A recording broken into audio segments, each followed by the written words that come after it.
YouTube. Nandito po ako ngayon sa Serendra BGC. Aba, nagulat ako, ang dami-dami na palang bagong restaurant na nag-usbungan dito. Ay, teka, ito pala yung Sabutin. Wow! Ang dami palang mga order dito. Tingnan mo. The original. Ano ba ito? Signature menu.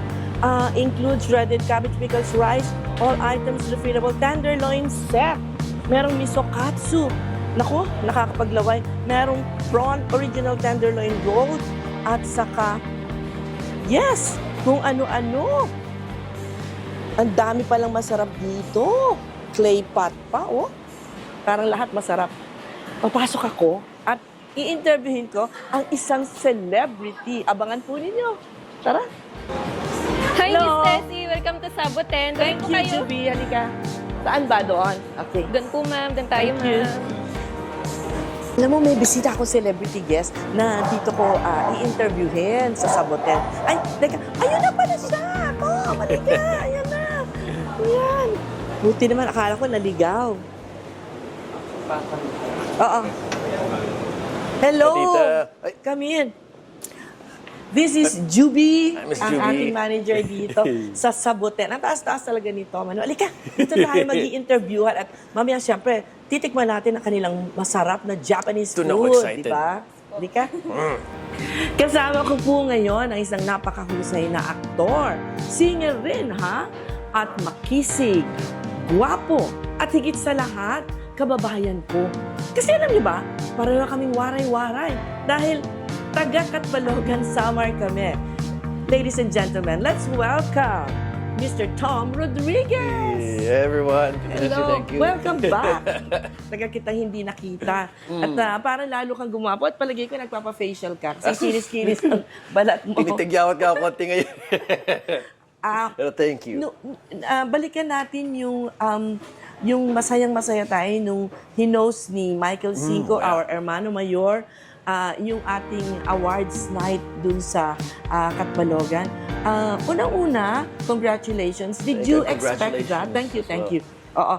Si Tom po ay nagkamit ng Excellence in Performing Arts at ako naman po yung sa tanda ko, Lifetime Achievement Award na binigay sa akin. So, Legend Award. Inasahan mo ba yun? Not at all. Tita, grabe, I was surprised to even get the call for it. So at the first few times, parang I was almost brushing it off kasi nasa States ako with my Oo family. nga, And I was like, dirimak na tuod, parang hindi ako naniniwala. Until my mom kind of urged me to go and my manager din to go. I was like, so totoo pala to. I didn't feel like I deserved it. So, when we were there in the actual event, how does it feel na papanik ka ng stage, ni-receive mo yung award na yun? Doon lang Makul ba? Nakakaba? sobra. Doon nag-sink in. Like I said, in my mind, I was like, oh, mom will enjoy this. So I'm gonna go. I get to go back to Katbalogan, which is, I always love getting to go home. Pero when I was there on stage, that's when it sunk in how much it meant to me that I needed it din pala. To be there.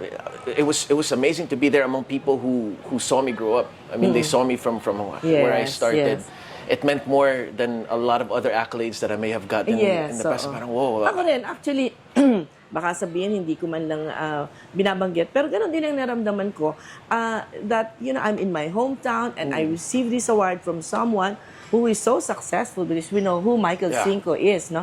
And that, wow, it's just, to receive an award for your body of work is really something. So thank you again, Michael Cinco and the rest of Such the a humble. Katbaloganos. Yeah. Oo.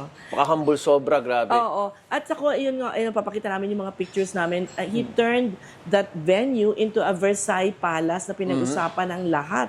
Grabe talaga yung ni And that was within ni the day. Michael. I was there since my best friend was the one doing the audio for the event. Ano sabi? Sumama ako, so I saw them build it from scratch in the Pero whole may day. a few Ang ganda. days na rin siguro yun na ginagawa-gawa. Yan. From Ganun the ba? morning skeleton pa, tas at night, it was, Wow, talaga? ang galing. Sanay siya I talaga. was really amazed. At alam niyo po yung pinapakita namin, dinamitan lahat ni Michael Yeah, Cinco. thank Pati you yung so much. ikaw din, binigay. Yeah. Wow, nice! Hindi ako nakahingi. Ako- tapos yung nagsayaw ng waltz na ilang pairs yun, malamang dinamitan din niya lahat yun, di ba? Ang ganda-ganda talaga. Sobra. Yeah. You do us proud, Michael Cinco. And it's really, truly one of the most unforgettable nights in Catbalogan, sa liit ng Catbalogan. So, And his own words, impalpable. whatever it is, Yeah. it's impalpable talaga. Tapos, I'd like to bring you back to your childhood days kasi paplug ko rin si Cheska Hermosa Picson na kaibigan mo. Tinanong ko nga sa kanya, may mga 9 to 11 years old pala kayo magkakaibigan? Even o earlier ba? earlier, kasi all throughout grade school. Oo. That's Ano, what natam iba na talaga. kasi ngayon, di ba, yung mga gadgets ng mga bata. How exciting how much fun was that, yung childhood days mo? So, At saka, sobra. sobrang Dati ikot-ikot. walang Kwento mo text-text. nga yan. Walang Kwento mo text-text. yung So, what I laag would ka do- good. Sabihin nun ng laag, masyado siyang lakwatsero. Ikot ng ikot sa Catbalogan. Batang gala. Yeah, Ano really yung sa wanna- pier? Sige nga, Sa ganda pero na. yeah, I would befriend people everywhere I go. Sa Patag, Maulong, Kanlapuas. Pumunta ka ganun kalayo? Kahit Makita Bay, I would walk. Bakit ka ganun? I Gusto just mo lang? liked exploring. Laag good. Yeah, so sa Kaya Peru, tapos yung malurup ka ba? malurup. Malaro magda-dive siya. Yeah, I would meet them that day. Makikipagkaibigan ako. Oh, ano yung ginihimo? Anong ginagawa niyo dyan? Nalurup, tara, upod, sige. Tapos kukuha daw sila ng mga piso, yung mga tinatapon na piso sa pier. Sisisid kami. Saba ako. Or minsan sa Patag, nag-aano sila, huli ng karas, yung maliliit na crabs. Anong ginagawa nyo? Anong huli ng karas? Nadakop kaming karas. Pwede ako umupod? Sige. So, gaano Pwede kami mo sa- po, pwede ba ako makasama? Yeah. Kayo naman nila, Cheska, ano yung kapilyuhan mo dun sa, sabi mo, you're climbing the wall? Kasi magkapit bahay lang kami. Actually, their street is a cross street from ours, so I would have to cross over this way. Pero yung classmate namin, the Abriol Santos. Ayun, oo. Yeah, Sabi nga it's just niya, si over, yeah, sila Mark, they were just over our wall. So I would climb the wall, lalaro kami nila Mark. Tapos from kila Mark sa balcony, we would shout out to Cheska from her balcony, and then she would come over to Mark's and we would all play. Oo. Ako din, ha? Walang text, tita, sigawan lang. Oo nga. Ano yung nami-miss mo naman na pagkain sa Catbalogan? Anong imo? Mga karanon. Karuyag, ano Mga to? karanon, mga latik, iraid, moron. Lahat yun, Lahat gusto yun. mo yun. Eh, yung mga ulam, mga ulam-ulam, Mga ulam, mga kiseyo. Oo. Dati talaga sobrang kiseyo na galing sa sa Katarman pa manggagaling dati. So ilalako nila may baldi ng kiseyo. Hindi ko na natatanggihan. Hindi ka naaalatan doon, hindi? Kahit kiseyo lang tsaka rice. Oo nga. Tapos ako naman yung tinapa. Gusto ko Tamalos. Oo, tamalos. Hindi ko na-develop ang taste ko sa tamalos. Kinilaw, yan. Kinilaw, Gusto ko yan. oo. Sobra. What is that trademark of a waray-waray that you think you have carried in you? Yung, kumbaga, We have sincerity, I think. Okay. Very, very sincere. Yung, baga, as soon as you meet someone, and I've experienced this everywhere I go, even, kaya gala ako eh. Kasi everywhere I would go, I would be treated like family. As a child na tama. parang okay dito ka party ka and they would treat you like no different from anyone else as Ilan if they've taon known ka you for niyan? years. I moved to Samar from Olongapo after Pinatubo. I was 5 years old. So Oo. from around that age mga siguro 8 years old. Oo nga, I would be third Ano, grade. you may not know it, but it also develops your confidence, confidence to relate to other Yeah. people. Parang naalala ko dyan, tatay ko. So I always call him the stalker. Kasi yun naman, by car, pupunta-punta sa iba-ibang lugar, sa gabi din. Kung sino-sino mga dinadalaw ng mga bisita. Gustong-gusto lang niya. And, yeah, ako naman, yun din, yung sa, siguro yung pagka-feisty ng waray. Alala yeah. mo? Oo. So pag sinabi, ay, Maisog, matapang. Maisog, ayun, maisog, matapang. Ay, ang astig mo kasi waray-waray ka ngayon. Ayun, di ba? I think it's in our intonation din eh. Oo, paano? Kasi minsan kahit masaya tayo, parang galit pa rin. Kahit sa amin sa family, okay, good. Yung mga brothers mo, marunong Tanan, din sila. maara magwaray. Even my youngest brother was 8 years old when we migrated to the States. Pero hanggang ngayon, galing pa rin magwaray. Waray kami lahat mag-usap sa... At saka pwede kayong magsikre-sikreto pag, di ba? Hindi kayo maintindihan ng mga ibang tao. But your father never learned how to speak No, waray? maaram. Maaram maaram, magwaray. oo. Yeah, mas damon maaram. He knew a bit of Kapampangan, Ilocano. Ano yan? Saan sila nagkita ng mami mo? Sa Manila, it was when my mom was in college. It was my mom's cousin who introduced my dad to her. Oo. Was that in Subic na? No, Nung nandun na kayo? my dad was stationed in Subic at the time, and that's where he met my mom's cousin. Then my Yun. dad went to Manila, and my mom was studying there, so she was living with my cousin. So Oo. he saw her. They met there, and then the rest is history. The rest is history. Ako rin, alam mo, pinagmamalaki ko kasi parang ako lang ang fluent sa waray. Kasi please have, my dad, Fernando Hermosa, kasi ako naman, Tessie Hermosa, Tomas, kaya sabi, Sabado nung pagkawaray mo. Yung sinasabi niya lagi, sabi niya ganun, don't forget your roots ha, kasi nandito ka na lumaki, 3 years, I was born in Catbalogan, but then when I was 3 years old, we migrated to Manila. Manila na. Oo. Tapos sabi niya ganun, you just don't lose your Waray spirit, ganyan. He started speaking to me in Waray. Ang galing, no Oo, wonder. no, To diba? think 3 years old and until now, Kaya nga, oo. matatas Totoo pa rin. yata yung, di ba, sabi from 7 years old, ang ano pa ng memory mo, ikaw din di ba? Maski mawala ka na. Pero yung kauusap nyo, tapos ang nangyayari pag at saka pati intonation, tama ka. Pag nasa Catbalogan na ako, mas gumagaling, di ba? Kasi, syempre, waray ka ng it all waray. comes back. Oo, That's it why I all love going comes back. around sa motor lang. Si Jok yung best friend ko. He would drive around sa motor. Tapos I would request it every time I go back. Just para makita ko lang Yung lahat. kabuuan. And it always brings you back. Okay. Sa ating pong pagpapatuloy, alamin naman natin yung buhay ni Tom sa Amerika. Kasi 12 years old lang pala siya. Aba nag-migrate na sila sa Amerika. Kwento mo nga, and how does it feel? Di ba parang culture shock? Culture shock, definitely. After grade 6 sa Sacred Heart, sa Catbalogan, we migrated. Our whole family migrated to the States, to Arizona. Oo, tapos? So I didn't speak English. Di ako marunong mag-English at that time. Tapos nung natuto ako, yung accent, madiin. Bisaya, Yeah. oo. I remember I was reading sa social studies class namin. The buffaloes are grazing in the fields and they're very happy. Tapos tatawa yung mga tao. Kasi matigas yung accent mo. Matigas. They even wanted to put me in ESL, English as a second language na class. So what my dad did, bumili siya ng maraming mga books, mga movies. And for a whole week, I watched. Tapos when we went back, they retested me. Hindi na daw Ang bilis mo rin kailangan. matuto. Yeah. Same then when I came back for showbiz, hindi rin ako marunong mag-Tagalog. So it was another culture shock. But the remedy was similarly, pareho lang. It's getting the sound right first more than the words. So The words. parang ginagaya ko muna yung tunog or yung accent. Tama. Tapos the words, And they also the follow intonation. Na, Importante intonation. yung intonation. Yung rhythm. So it's almost like learning a song. Oo. Same thing. Ano yung impact sa'yo? Definitely weather siguro kagad, no? Yeah, Sa kasi Amerika. sa utak mo, Amerika, parang ukay-ukay box yung amoy. Di ba pag darating ukay-ukay box na amoy mo, amoy Amerika. Yun yung nasa utak mo na Amerika. And you go to the States, normal Hindi lang. pala. Tapos Arizona pa kami. So, Medyo mainit doon, hindi medyo. Sobra, tita. Sobra, We went Ba't there kayo napunta doon? August kasi lower taxes. My dad was I stationed see. in San Diego, which is 2 hours away lang sa California. So dating namin LA, malamig, sarap. Tapos rent kami ng Hertz na sasakyan. We went to, traveled 2 to 3 hours going to Arizona. Bigla binuksan ng tatay ko yung window, yung hangin na buga, yung sobrang init talaga. It was summer, August Kasi nakakaprito ka ng 40s? itlog. Mga No, it 40s was lampas?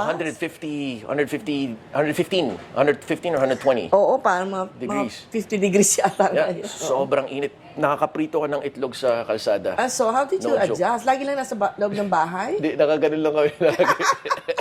Hindi na kayo umalis doon? No, but after a while, you get used to it. It became home then, and Oo, I syempre, enjoyed it. ganun Yeah, talaga. so even though Catbalogan, a lot of my formative years were formed in Catbalogan, I have similar core memories from Yuma, Arizona, because it's parang probinsya siya ng Amerika. It wasn't a big Yes, of city. course, oo, The oo. capital of Arizona is Phoenix. I went there for college, so yun, Ciudad.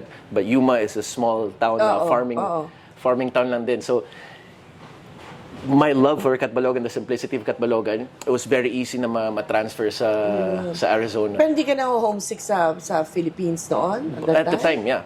Tapos pupunta pa kami ng San Diego. It was be 2 hours away. We go to California pa para lang makapag Seafood City para makabili kami wow. mga Alam ko chippy, yung Seafood mga City. Oo. sa National City. So we would travel para lang get And a what piece of what home. did you do pa rin as a family noon? At saka ilan yung kapatid mo? 6 kami. Oo, Anim kami pang-ilan lahat, ka? including Isang third magkakapatid? born. Ano kayo? Magulo kayong pamilya? O Masaya. paano? Masaya. Masaya. Kasi anim eh. Especially since my dad would travel for work sa San Diego, so he would come home weekends. My mom na stuck siya because of her visa, so for a year kaming magkakapatid lang. So my 2 older sisters really took care of us for those first 2 years, and So they learned natuto how sila to cook. magluto? Oo. Everything, and you would see how they struggle. Kaya I'm really in awe with my older sisters. Then bilib ako sa kanila kasi they were forced to have these kind of responsibilities then at a young age because of life, how it happened. But it forced us to be like a really solid unit. Oo. Yeah. Natapos mo ang digital animation? Yeah. Ilang There's a year States. course ba yan? For 4 years. Oh, 4 Yeah. years. So, and you're a fantastic, you're a fantastic painter because hindi ordinary yung pinipaint mo, parang mga pang-animation talaga, no? Ano talaga I like realism din, pero siguro it's the inner child in me. I really love illustration and cartoons. Oo, at saka anong age mo na-discover yung talent mo for... Bata pa lang ako sa grade 2 lined paper, lahat ng mga, kumari, Power Rangers, tas piso-piso, bibili ng mga classmates ko, papadrawing sila sa akin. Paano ka napunta sa PBB? Saan ka na-discover sa Amerika? Yeah, sa States. Yun na yun. When the economy was down, I was thinking audition ka. magmimilitary na lang ako. So Okay. I was enlisting in the military, and then my sister saw on TV, it was the 15th anniversary of TFC. They have their One Kapamilya Go. At tapos? May audition daw sila for Pinoy Big Brother. And my sister told me about it. I was like, no, I don't want to do that. I was like, oh, you could get a chance to go back home, be the first in the family na umuwi uli sa Philippines, have a paid vacation. Kasi ayaw niya mag-military ako. Ayaw. Yeah, and she said, I'll pay for the flight. So I tried lang, went over there, and the next day, they sent me. They sent How me was the here. PBB experience? Masyado bang competitive or... Well, it didn't feel competitive. You become friends with everyone that you're there, but it's a roller coaster of emotions. So doon pa lang, roller coaster. I remember we were in a cattle call, we had a number. Pumasok kami sa tent, si Direk Loren, si Tito Cory Vidanes, si Sir Roland Vigafrio was there, Bernard Cloma was there too. Was a whole bunch of people. Anong pakiramdam mo doon? I was nervous because I didn't know what to expect. Yes, Tapos nakakatal ko lang kami. I didn't even say anything. I think tinanong ni Direk Loren, what can you do, Tom? Can you sing? Can you dance? Can you act? I said, no, sir, I just draw. Okay, thank you. Tapos pinapatanggal na yung number. I was like, wait. My sister paid for this flight. Let me at least get to the second round. What do you guys want me to do? Anong pinagawa sa'yo? They asked me Para to makuha ka. sing. They had me act like things that I've never done before in my life, and So, I was pinilit uncomfortable. mo lang? I said, all right, I'll just jump. Just so at least masabi ko lang sa ate ko, Ate Lorraine, at least I tried my best. At least naka second round ako. Okay na ito. At Saka least parang nakuha hindi ako ka maya. di ba? But the whole How long time. did you stay inside the... Sorry, I didn't catch The it. house, not long. I was forcefully evicted. Then the next day, they had me meet Derek Rory Quintos for a show for Precious Hearts. Na-evict ka ba kaagad? Bakit? Anong ginawa mo?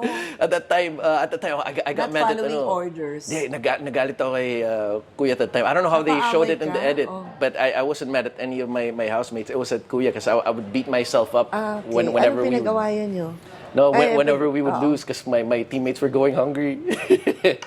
I felt bad. I was 21 at that time. I was really young. Mahirap din talaga. Bullheaded. And then, sinong makukonsider mo discoverer mo talaga? I And would who say gave you the name Tom Rodriguez? Derek Loren talaga. Because he was the one that was there. Si Derek Loren and Tito Cory Vidanes. Apparently, I didn't know the story until later on. I don't know if it's true because someone else told me this. Na they'd already seen me sa line. Oo, tsaka yung sa itsura siguro. Yeah, parang nakita na doon nila ako sa pila. But I had no affiliations with show business. Wala akong manager, wala akong anything. So, ang naging first big break mo talaga sa showbiz ay yung... Big Brother talaga. Big Brother, and then the being here. first They brought me movie. here. Here Comes the Bride. Here Comes Naman the was my Bride first na movie. Si kaagad. Tita Georgie Alonso yun, Attorney Georgie Alonso, who was Ang my... director ay si... Chris Martinez. Chris Martinez, of course. But going Yeah, back, that's Tita, supposed be to a the big name, film, it was Derek Loren and Sir Johnny Manahan. And it was during Wawa Week ko lang nalaman during my guesting because I was using my last name, Mott, my original surname. Tapos nandun na ako backstage. Sabi, introducing Tom Rodriguez. Binibigyan ako ng mic. Sabi ko, that's not me. Taga-English pa ako Nagbigay ni doon. Tom Rodriguez. Sila Derek Loren and Mr. Derek M Loren daw. na, oo. Yeah, tapos sabi, no, it's you. I was like, that's not my name. They change it. Okay. Sa labas ako. And I Basta was- just like that, change talaga.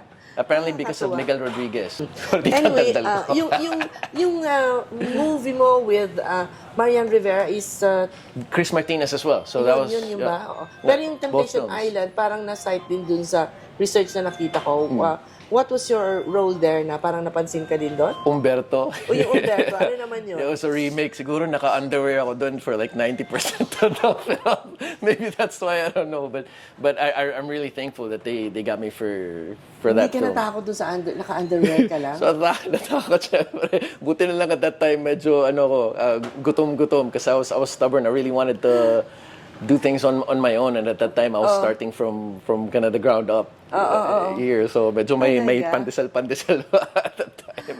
Ano bang istorya? Bakit ka lagi nakaganon? Kasi I was a waiter, si Umberto, waiter ng cruise ship na stranded sa island. So eventually lahat ng mga damit namin gutay-gutay until Ang eventually galing. pawala yung mga suit ng boys. So that's Chris Martinez genius, no? Kasi Yeah. nag-direct din ako niyan. How does it feel to be anong role ulit ni Marian Rivera? Isa sa mga pageant contestants siya doon. They're the main characters talaga of the movie. And grabe, I was sort of parang siya yung naging love interest ko. Ako or the other way around. I became her love interest in the island. Parang yung Anong pakiramdam mo na napakaganda nung leading lady mo? At sa Marian Rivera, it's my Oo nga, sister's, kaya one of nga. my sister's favorite, not my sister's only favorite actress. Kaya Ano at the yung time I was nervous mo? nervous. Yeah, Oo. I didn't know kung paano ako i-accept. At that time, ako lang yung taga-ABS and lahat sila Kasi GMA. PBB But it was ka a nga. complete opposite. All of them were super nice. Even Marian was super nice to me the whole way. She made it easy and she would give me tips. Hindi, wala kang acting coach doon? No, Wala? no, Talagang not at the sarili time. mo na Yeah. lang? She would give me advice. Kaya I was very fortunate. I was very lucky, and that's where I met Popoy. Then my Ayun, current your manager current during that manager. movie. So ang bait ni Marian sa'yo, Sobra. very supportive. Ganun naman Sobra. din. Sa- for Mabilis PBB. talaga din ang showbiz career mo. Yeah. Ano? So yung sumunod doon, Aladdin and The Wonderful Lamp, anong title nun? Aladdin, the musical. Actually, for that musical. then before. Ikaw yung Aladdin. Yeah, kasi Aladdin. Buti hindi ka nag-hesitate sa musical. Yeah, my sister was surprised kasi I didn't sing really. It was voice lang was my first entry nung nag-start na ako sa showbiz. But when they sent out an audition advisory, Atlantis Productions sent out an audition advisory Oo sa nga, Star Atlantis, Magic. oo. Nakita ko, Aladdin is my favorite movie. Tapos I had a monkey growing up, si Sandra, na I would roam around Catbalogan with my monkey. Talaga? Yeah, kaya I was like, I'm Ayaw mo Aladdin. yan. Kaya tinapakan ko lang yung sarili ko. Went over there. Anong nakikita mong big challenge ng stage acting versus television? Really, the discipline and you can't do a take two. But Atlantis grabe, yan, the culture, I loved Ang it. daming rehearsals, no? I Maraming really rehearsals. And you loved enjoyed it? Yeah, kasi it didn't feel like it was solely on you. Parang hindi ka nag-iisa talaga. The whole cast and crew. May mga songs doon, na hirap ako. Minsan gusto ko mag-fetal position. Parang ano ba tong pinasuhan ko? I'm not made for this. Pero sila, they'll really... And then came yung, I think, one of your biggest breaks, if not the biggest, Yeah. My Husband's Lover, which was very, very controversial. Sobra. In a way, controversial. Hindi ka ba natakot dun sa gagampanan mo role? I was. Yes. I was. And how was the process na natanggap mo yung Yeah, role? at that time, I was doing Be Careful with My Heart sa ABS. Oh, And wow. I was a guest there, and it was during one of the off-taping days ko. Popoy called me with an audition, and when he told me, I was like, yeah, I'm down for it. Manager mo na siya niyan? Yeah, and when he told me the role, I kind of hesitated, but it wasn't because of homophobia or anything like that. Sabi ko lang, boy, it sounds like a really serious show. I don't know if I'm capable enough as an actor to be able to pull it off, kasi I just didn't want to. Ayoko na maging caricature yung performance ko Tama, and tama. offend a whole group of people that dapat the whole show, sinabi niya, it was really to show a glimpse into a real life, hindi yung parang Siyempre, traditional oo. caricature At na saka usually remember, makita mo ang sa ang TV. bibigat nung kasama mong Yeah, artista, di ba? Kaya nakakaba. But he said, I'll send you the script, read it over. Just go on audition. If it's meant for you, it'll happen. If galing. not, parang try niya lang. I Ang said, galing okay, I went with that thought. Para nawala yung kaba ko when I thought of it that way na I didn't go in takot na am I gonna offend someone, am I gonna fall short. Basta I'll do my best Pero lang. yung family mo hindi natakot na parang masyadong controversial No, yung not at role all. mo? They were all quite proud. And even Yeah. my Be Careful with My Heart family, when I asked them, when I told them about the audition, all of them were very happy for me. They were very supportive and Oo. Kayo ni Dennis Trillo, nagkaroon kayo ng parang workshop. Usually, piniprepare Yeah, kayo we did. dyan eh. So funny enough, it was after we did the pictorials. Oo. So yung mga plug shoot namin, we were like really stiff. then the next day we did a sensitivity workshop with si Yani Ayun, Yuzon. And we did sensitivity workshop, stuff like that. And Naging mas comfortable na yeah, kayo. after that, How do you size him up? Or what can you say about Dennis as an actor? very Kasi- giving. He's a very giving actor. Same with kay Marian, I'm always coming in as a place na ako yung parang inexperienced na I'm the newbie. He used to already done big movies. Ash Temas, CCC's, Dennis Trillo already, and I'm coming in. I always want to be a team player, and I don't want to be the reason why a project collectively will tank. Kaya usually I go in and parang nahihiya ako. Ayoko maging pabigat. Kaya I'm glad na instead of seeing it in a negative light, they extend their hands out. Oo, And Dennis ganun was the na same nga. way. Ganun. He kind of helped me out, guided me through the whole thing. Okay, pumunta naman tayo sa present, no? Naku, parang natuwa din ako na ikaw pala ang nasa title role na Ibarra the Yeah. Musical. Anong pakiramdam nun, Tom? So, but it's an honor. Parang pakiramdam ko. Hindi ka nag-audition dyan, basta binigay na lang. In-offer sa akin. So sana hindi sila magkamali sa decision nila. Pero for me naman, I'm willing to do, just like what Aladdin na went in there and experienced, I'm willing to do everything I can. Lahat ng training na gusto nila pagawa sa akin, whatever I have to do to learn and grow and Attitude, be a team player. Kasi I know it's a big role. Una, wala ka namang Tagalog yan eh, no? Wala ka namang problema na sa Tagalog mo eh, no? Di naman, ang aklat na pangkatagalugan yung nakakapagpabagabag, yun na payatol yun. Nakakapagpabagabag. Kaya yan, mapapractice yung Sige nga video. ulit. Ang aklat na pangkatagalugan ay nakakapagpabagabag. Hindi ako makapaniwala sa sabi mo, one day you want to retire in Catbalogan. Yeah, really. Oo. Either Catbalogan or Pinabacdao where my mom was Why from. is that so kaya? Every time I go there, just seeing the green, the nature, it not only brings me back to my childhood, pero sobrang nakakakalma siya. As in, when I'm there, Yes, nakakakalma nga. lahat ng although ngayon medyo matagtag yung daan, Oo pero nga, once andun ka na sa loob mismo ng baryo ng Catbalogan probinsya. is really very pretty. Actually, it reminds me also of the Isle of Man, kaya napakaliit ng Catbalogan. Pero ganun din, Ang dami, it's surrounded all by around it. mountain Yeah. ranges. 24 municipalities and all. tayo sa Western Samar. Ang dami. Ngayon, konting Latin muna tayo. Magbibisaya kami, tapos itatranslate nyo. Damo nga salamat, hiningain mo pag tanggapan ako ng imbitasyon medyo Sus. to be a guest here in Test Tube Tessie Tomas. Manate si Dere, damo nga salamat yung Duro. Ako dapat magpasalamat tayo mo kay grabe ang ginyak ng kuha kon mama nga igigest nimo ako imo vlog. Ano ba Sobra niya si Ray? narisyon yung Duro. Your preferred. Translate na lang ni Robin kung anong sinabi namin. Okay, hanggang dito na lamang ulit. More power to you. Good luck to Ibarra, the musical. Abangan niyo po, sasabihin in later dates kung kailan ipapalabas ang Ibarra. Hanggang sa susunod nating Test Tube. Tessie Tomas. Pasensya na akong Bye. pagkamayawit. Ano nga ang sabihin ng mayawit? Mayawit, madaldal. Madaldal. Hindi ko alam yung word na mayawit, ha? Anyway, pakakainin ko po para malaman natin kung gaano kasarap ang pagkain dito sa Sabuten Japanese restaurant. Come in!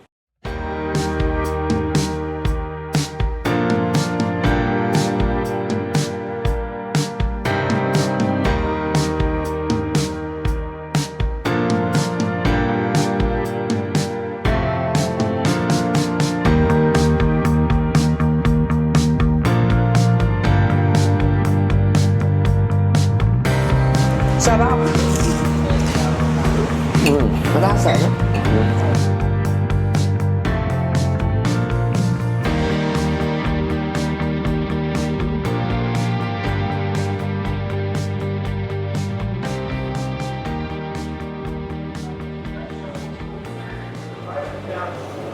Hello mga test tubers, sana po nagustuhan nyo ang aking exclusive interview ng kararating lang dito sa Pilipinas, si Tom Rodriguez. At siyempre po mas marami tayong nalaman tungkol sa kanya, hindi lang bilang artista, kundi bilang ordinaryong tao. Siya nga pala, thank you also sa Buten at the ground floor of Serendra, which is open every day 11 a.m. to 9 p.m. Telephone 0917-891-6879. Hanggang sa susunod na test tube. Bye!